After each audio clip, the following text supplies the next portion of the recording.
প্রতিদিন তো শহরের বিভিন্ন রাস্তা দেখাই, আজকে একটু গ্রামের রাস্তা দেখাই। গ্রামটির নাম প্রতাপনগর, অবস্থান সাতক্ষীরা জেলার আশুগঞ্জ থানার। গ্রামের এই রাস্তাটি বৃষ্টি হলেই কাদা হয়ে যায়, তাতে কার কি যায় আসে। এক পাশ কোনো রকম ইট দিয়ে আর বাকিটা মাটি। পুরোটাই এইটুকু দেখানোর জন্য যে এখান থেকে খেয়াঘাটে ওঠা যায় ইটের উপর দিয়ে, বাকিটা তো দেখলেনি। এক পাশ ইট, এক পাশ কাদা। যদি বৃষ্টি হয় তাহলে বসে থাকতে হবে যে কখন শুকাবে কাদা, সেই অপেক্ষায়। এরকম দীর্ঘকাল ধরে চলে আসছে এই খেয়াঘাটটা দিয়ে। এই খেয়াঘাটের দৃশ্য দেখে মনে হয় না যে কোনো গ্রামে উন্নতি হয়েছে। অন্যান্য পার অর্থাৎ নদীর ওপারের যে চিত্র সেটিও দেখাবো, এবারের চিত্র সেটিও দেখাবো। যাচ্ছি আস্তে আস্তে খেয়াঘাটের দিকে। খেয়াঘাটের যে রাস্তাটা কোনোরকম একটি মোটরসাইকেল আসলে আরেকটি মোটরসাইকেল যাইতে পারে না। আবার যদি কোনো রকম কোনোভাবে কোনো ভ্যান যদি এর মধ্যে ক্রস করে তাহলে দাঁড়িয়ে থাকতে হবে রাস্তার উপরে, অথবা নদীর ভিতরে যেয়ে পথ দিতে হবে। এরকম একটা পরিস্থিতির মধ্য দিয়ে চলে গ্রামের এই মাদারবাড়িয়া খেয়াঘাটটি। অপরপাশে কাশিমারি যে খেয়াঘাট সেটি কিন্তু ভিন্ন কথা, সেটির দৃশ্য অন্যরকম, যেটি দেখলে আপনারা বুঝতে পারবেন যে এপার আর ওপারের মধ্যে পার্থক্য কত। শুধু তাই নয়, এপারে অনেক কিছুই দেখা যায় যা ওপারে অনেক কিছুর মধ্যে চোখেও খুঁজে পাওয়া যায় না। দয়া করে কেউ চোখ সরাবেন না। কীভাবে নামি একটু দেখেন। মোটরসাইকেল নিয়ে নামা তো সহজ কাজ এখানে না। যেমন নামা সহজ না, তেমনি ওঠাও সহজ না। যাচ্ছি ইটের উপর দিয়ে, তার মধ্যেও আবার ইটের যে ঝলকানি সেগুলো কিন্তু আছে। ঝলকানি অর্থাৎ ইটগুলো কোনো রকমভাবে ফেলে রাখা কোনো নাই, কোনো রকম একটা ইটের কার্নিশে চলে গেলেই ইটটা লাফ দিয়ে উঠবে। এবার নিচের অবস্থাটা একটু দেখুন। আপনি মোটরসাইকেল নিয়ে কিংবা স্বাভাবিকভাবে এখান থেকে হাঁটাচলা করতে পারবেন না। এখনকার দিনে মনে হয় কোনো গ্রামের খেয়াঘাটের অবস্থা এরকম সহজেই দেখা যাবে না, যার দুর্লভ চিত্র কিন্তু এখানে মানুষগুলো নিতান্তই সহজ সরল, অনেক কিছু হিসাব রাখে না, যার কারণেই এখানের অবস্থাটা এমনটাই। আমি ছোটকাল থেকেই বলা যায় এই ঘাট থেকে চলাফেরা করি, তো সেই তখনও যেমন ছিল এখনও তেমন আছে। তখন বালির পরিমাণটা বেশি ছিল, ইটগুলো তখন একটু সাজানো ছিল। ইটের ওপরে কাদা লাগলে মাঝিরা ধুয়ে দিত, তার উপর দিয়ে মানুষ যেত, আবার আসতো, আবার জোয়ারে কাদা উঠতো, আবার পানি দিয়ে ধুয়ে দিত। এভাবে ধোয়াধুয়ির মধ্যেই চলে আসছে কয়েক যুগ, কয়েকশো বছর, শতাব্দী কাটার অবস্থা। জানি না, হয়তো শতাব্দীর পর শতাব্দী এই অঞ্চলের মানুষ এভাবেই তাদের জীবনযাপন করতেই থাকবে। উন্নতির শিখরে কবে যে পৌঁছবে সে মানুষ জানে না। এখনকার দিনে যারা বৃদ্ধ তারা তো জানেই না যে তারা আদৌ এই ঘাট দিয়ে পাকা অবস্থায় পার হতে পারবে কিনা। এবার দেখুন খেলা, একজন মানুষ উঠতে গেলে নৌকার উপর পুরোটাই ভিজতে হবে অথবা কাদা মেখে উঠতে হবে। এরপর মোটরসাইকেলের পালা। মোটরসাইকেলের উঠার যে পালাটা সেটা তো দেখলেনি। এখন শুনি এখানকার মানুষের কিছু কথা। ভালো আছো?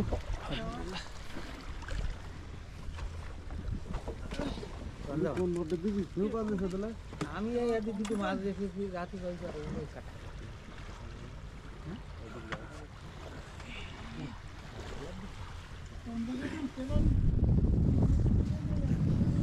চলি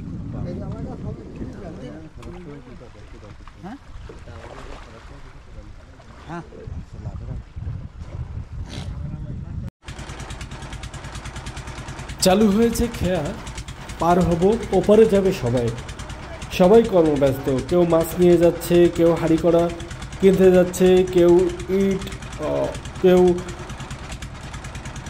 যাচ্ছে তাদের বিভিন্ন ভাঙাড়ি জিনিসপত্র কিনতে। এই ভাঙাড়ি জিনিসপত্র কেনার সময় তারা আবার ফিরে আসবে। এদিকে ঘটলো অন্য ঘটনা, নৌকা আটকে গেছে নদীর চরে। এবার ঠেলে চুরে কোনোরকম পার হলো নৌকা, তারপর আমাদের আবার পথ চলা, যেতে হবে ওপারে। খুব দ্রুতই ঢেউয়ের আনাগোনা কিছুটা, কারণ একটু একটু হাওয়া তখন ছেড়েছে, শীতের হাওয়া। উত্তরের বাতাস নদীর মাঝখান দিয়ে চলা, সত্যি এটা কিন্তু অনেক একটা মজার ব্যাপার। কারণ ঠান্ডা কনকনে হাওয়া, মাঝখান দিয়ে নদীতে চলা,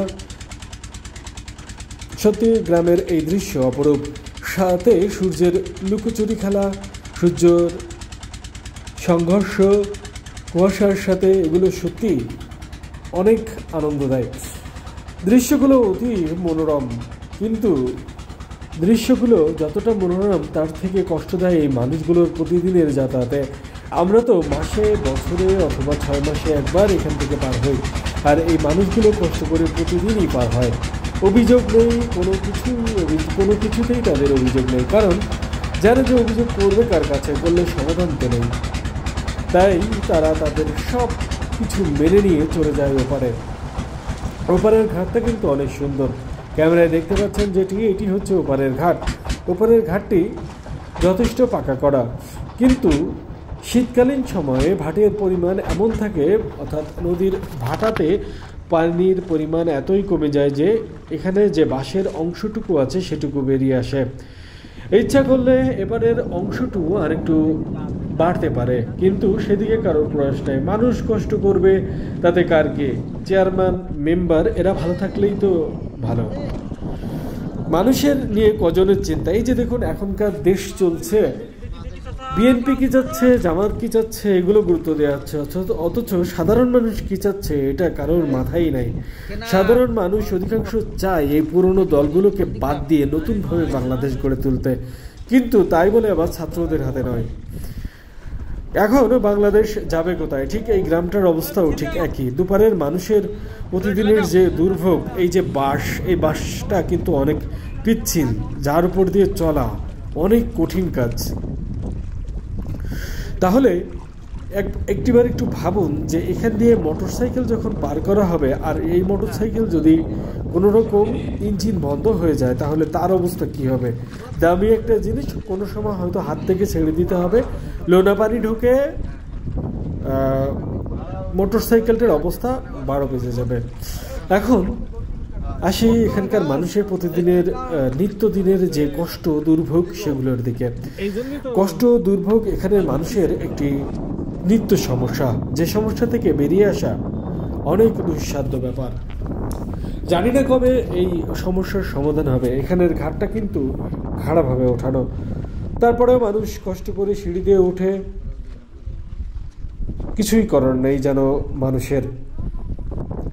দক্ষিণাঞ্চলের মানুষ অনেক সাদাসিধে, অনেক ঠান্ডা প্রকৃতির মানুষ, যার কারণে এই এলাকার মানুষগুলো অনেক শান্তিতে বসবাস করে। পথ চলতে দেখা হলো বাল্যবন্ধুর সাথে, বাল্যবন্ধু শাহিন, সেও পার হয় প্রতিদিন এই রাস্তা দিয়ে। লেখাপড়া শেষ করে নাই, তাই আজ তার কষ্টের দিনাতিপাত করতে হচ্ছে। অনেক কষ্ট করে প্রতিদিন বিভিন্ন জিনিসপত্র সংগ্রহ করে তার জীবিকা নির্বাহ করে। অনেক মানুষই আছে আমাদের এই অঞ্চলে অনেক কষ্টে দিন যাপন করে।